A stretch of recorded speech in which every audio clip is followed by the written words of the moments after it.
వృషభ రాశి. వృషభం అంటే ఎద్దు. ఎద్దుకుండే లక్షణం ఏంటి? తన బరువుకి మించిన బరువుని కూడా బలవంతంగానైనా లాగి పని పూర్తి చేస్తుంది. బాధ్యత వహించే లక్షణం అన్నమాట అది. ఇలా బాధ్యత వహించేటువంటి లక్షణం వృషభ రాశిలో వారిలో కనిపిస్తుంది. ఇంకో విశేషం ఏమంటే మిథునం ద్వితీయ భావం కావడం వలన వీరు మాట్లాడే మాటల్లో ద్వంద్వ వైఖరి కనిపిస్తుంది. అంటే ఏ విషయమునందు మొగ్గినట్టు కనిపించదన్నమాట. న్యాయబద్ధంగా ప్రవర్తించడానికి తగిన రీతిలో మాట్లాడుతూ ఏ ఒక్కరి యందు పక్షపాతం వహించకుండా బాధ్యత వహించి సమయానికి పనులను పూర్తి చేసేటువంటి నైపుణ్యం వీరికి సొంతం. విశేషించి ముహూర్త శాస్త్రంలో నిర్గుణోపి వృషశ్రేయాన్ సగుణోపి ఘటోధమ అంటారు. అంటే గుణరహితమైనా కూడా వృషభము శ్రేష్టమైనది అని అర్థం. తాత్పర్యం ఏమిటి అంటే గ్రహాలలో శుభగ్రహాలు, దుష్టగ్రహాలు లేదా పాపగ్రహాలు.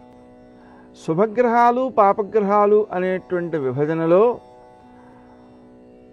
మంచివారితో విరోధమైన పనికొస్తుంది, కానీ చెడ్డవారితో మైత్రి కూడా పనికిరాదు అనేది మన సంప్రదాయం కావడం వలన అది ప్రమాదకరమే అనే భావన ఉన్నందువలన నైసర్గిక పాపులుగా గుర్తించబడేటువంటి శని, కుజుడు వృషభ లగ్నానికి అత్యంత శుభప్రదులు.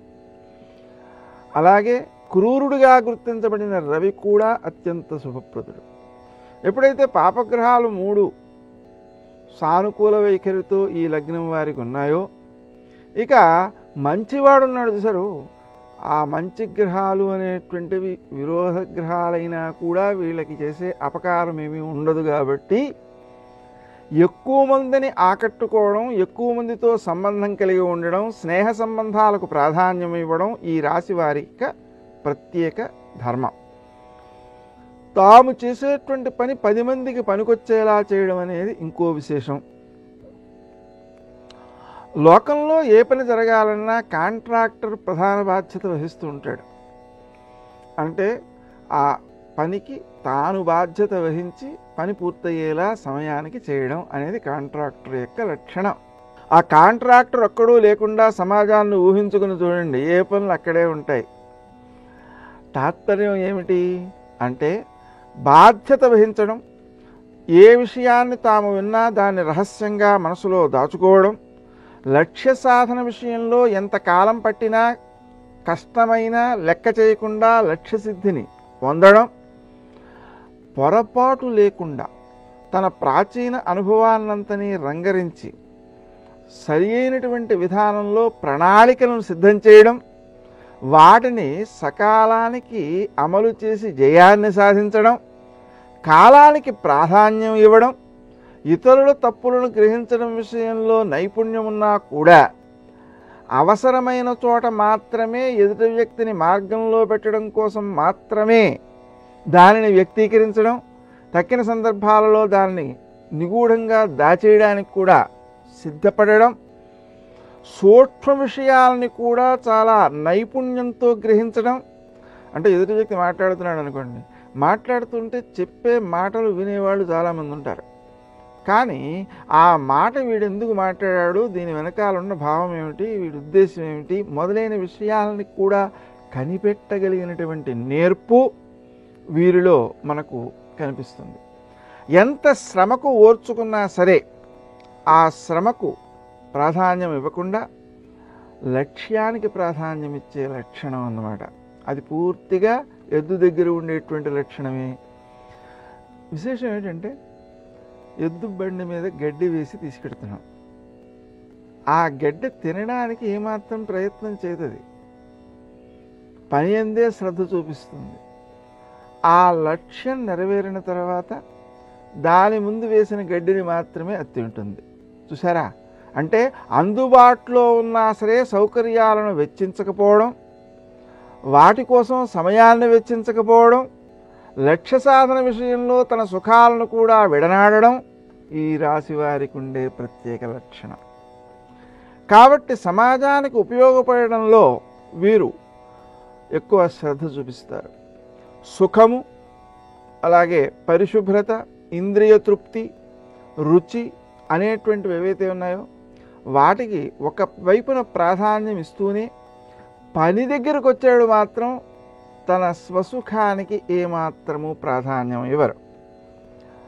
ఇంకా విశేషించి అప్పచెప్పిన పని విషయంలో గడ్డి పరకతో సహా ప్రతిదాన్ని కూడా శ్రద్ధగా గుర్తించటం, దాని వినియోగాన్ని అమలు చేయడం, వ్యర్థం కాకుండా చూడడం, ఇవి ప్రత్యేక లక్షణాలు.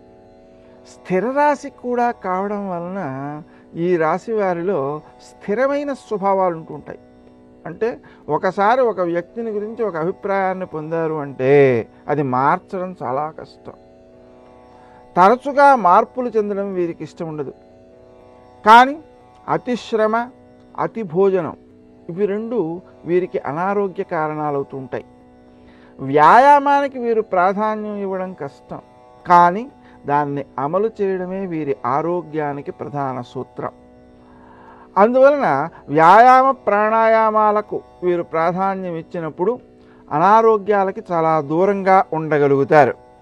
స్థిరాస్తికి ప్రాధాన్యం ఇస్తారు. ఆకస్మిక లాభం కానీ శ్రమరహిత ఆదాయం కానీ వీరికి లభిస్తూ ఉంటాయి. కానీ వాటిని తమ కోసం వాడుకుందాం అనుకోరు. దాన్ని ఎలా సద్వినియోగం చేయాలా, సమాజానికి వినియోగించాలా అని ఆలోచిస్తూ ఉంటారు. అలాగే సంప్రదాయము, అలవాటు పడిన పెద్దల నుంచి వచ్చేటువంటి అంశాలు ఏవైతే ఉన్నాయో వాటిని ఆచరించడంలో కూడా వీరు ప్రధాన పాత్ర వహిస్తారు. ఈ విషయంలో మనం ఆ ఎద్దుని పోల్చి చూడాలంటే చాలా చక్కని రహస్యాలు తెలుస్తాయి. ఎద్దును కట్టేటప్పుడు ఎడ్ల బండికి రెండు వైపులా కట్టేటువంటి ఎద్దుల్లో కుడివైపున కట్టేటువంటి ఎద్దును ఎప్పుడూ కుడివైపే కడతారు, ఎడం వైపున కట్టేటువంటి ఎద్దును ఎప్పుడూ ఎడం వైపే కడతారు. కారణం ఏమిటి అంటే దానిలో కనుక మార్పు వస్తే బండి సరిగా నడవదు. తాను కుడివైపున ఉండడం అనేటువంటిదని అలవాటు పడినటువంటి ఎద్దు అక్కడ ఉండడానికే సిద్ధపడుతుంది తప్ప ప్రదేశం మారిస్తే సరైనటువంటి తృప్తిని పడదనమాట. అదే దృష్టిలో వృషభ రాశి వారు ఊరు మారినా, ఇల్లు మారినా, రోజూ పడుకునే ప్రదేశం కాకుండా ఉన్న ప్రదేశానికి మారినా నిద్ర పట్టడం కూడా కష్టమండి. అంటే అలా సంప్రదాయానికి ఆ రకమైన విలువ ఇవ్వడం అనేటువంటి లక్షణం ఏదైతే ఉందో అలవాటు పడిన పనిని సమగ్రంగా అదే రూపంలో చేయడం అనేటువంటి లక్షణం వృషభ రాశికి చెందిన ప్రత్యేకమైనది. ఆ కారణంగా సంప్రదాయం యొక్క లోతులు, వాటిలో ఉన్న సౌకర్యాలు, అర్థాలు, అర్థాంతరాలు, ఇంకా విశేషించి వైజ్ఞానిక దృక్పథాలు వీరి కంటపడుతుంటాయి, వీరి ఆలోచనలకు గోచరిస్తూ ఉంటాయి. అయితే వీరికి ప్రథమ సంతతి విషయంలో కొంత లోపము కానీ ఆరోగ్య లోపము కానీ కనిపిస్తుంటుంది. ఆ విషయంలో కొంచెం శ్రద్ధ వహించినట్లయితే, ఎలా శ్రద్ధ వహించాలి అంటే ప్రథమ సంతతి కలగక ముందే ప్రతిరోజు పెరుగు దానం చేయడం ప్రారంభించాలి. అలాగే ఉత్తమ సంతానం కోసం నమోదేవ్యై మహాదేవ్యై దుర్గాయై సతతం నమః పుత్ర సౌఖ్యం దేహి దేహి గర్భరక్షాం కురుష్వనః అనేటువంటి మంత్రాన్ని జపం ప్రారంభించాలి. ఇలా పుణ్యబలాన్ని ఎక్కువగా సమకూర్చుకున్నట్లయితే పిల్లలు పుట్టకముందే అప్పుడు ప్రథమ సంతతికి ఆ అనారోగ్యం కానీ లోపం కానీ లేకుండా ఉత్తమమైనటువంటి స్థితి కలుగుతుంది. ఈ విషయాలని కనుక మనం దృష్టిలో పెట్టుకున్నట్లయితే వృషభ రాశి వారికి స్థిరమైన స్వభావం ఉండడం వలన స్థాన చలనం అంటే పెద్దగా ఇష్టం ఉండదండి. ఇంకా విశేషించి దీర్ఘమైనటువంటి అనారోగ్యాలు చేసే అవకాశాలు ఉంటాయి. ఎప్పుడు? వ్యాయామ ప్రాణాయామాలకి ప్రాధాన్యం ఇవ్వనప్పుడు. స్నేహితుల విషయంలో ఏ స్నేహితులతో స్నేహాన్ని ప్రారంభించారో వాళ్ళని ఎప్పుడూ మర్చిపోరు. వాళ్ళ నుంచి వచ్చిన ప్రయోజనాన్ని మర్చిపోరు. ఆర్థిక విషయాలను కూడా అప్పిస్తే గుర్తుపెట్టుకోరు, కానీ అప్పు తీసుకుంటే గుర్తుపెట్టుకుంటారు.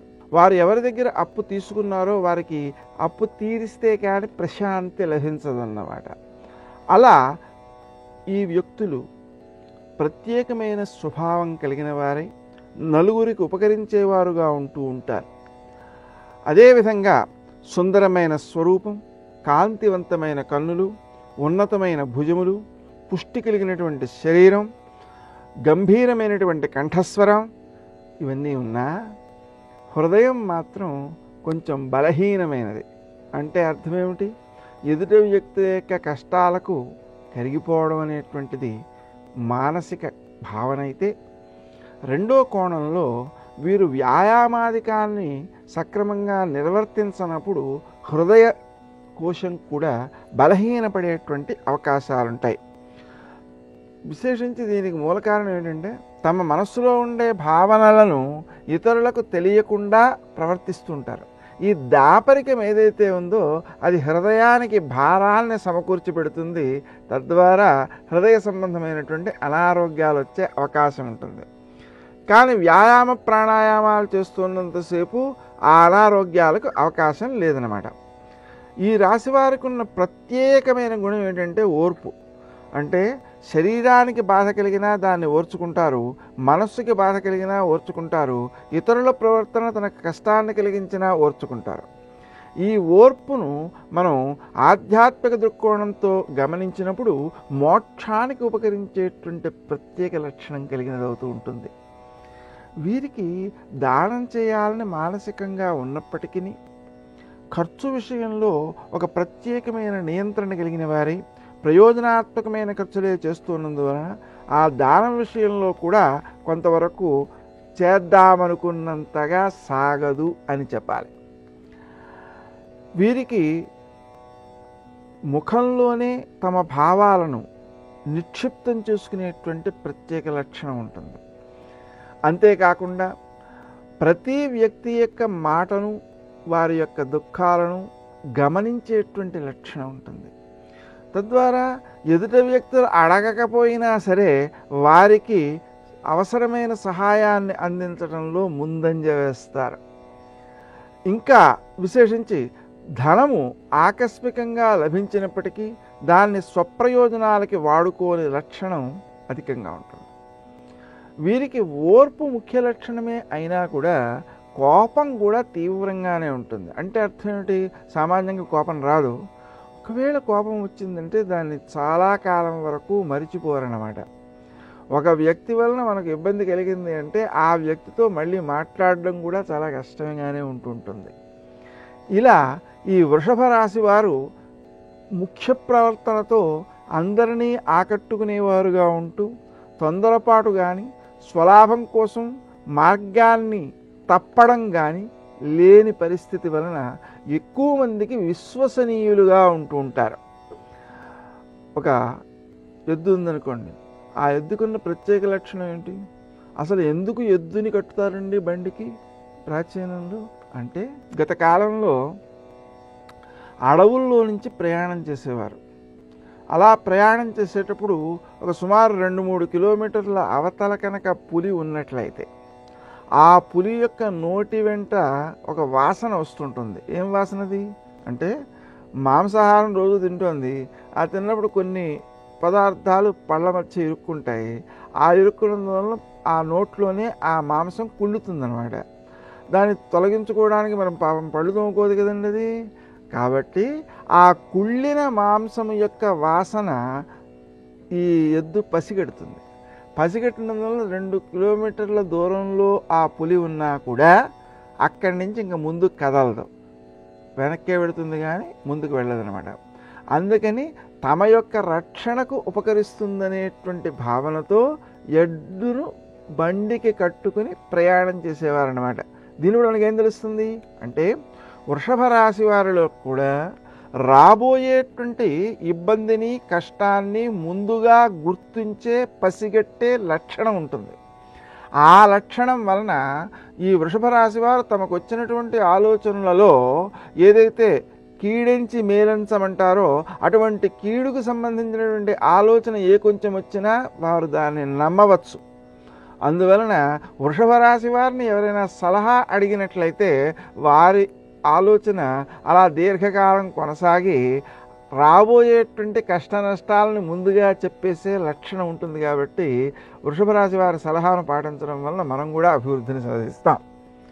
మొత్తం పైన ఈ వృషభ రాశి వారు కష్టసుఖాలలో సమత్వ బుద్ధి కలిగి విషయాలలో బాధ్యత వహిస్తూ ఓర్పుతో అందరినీ ఆకట్టుకునేటువంటి స్వభావం కలిగిన వారుగా ఉంటారు.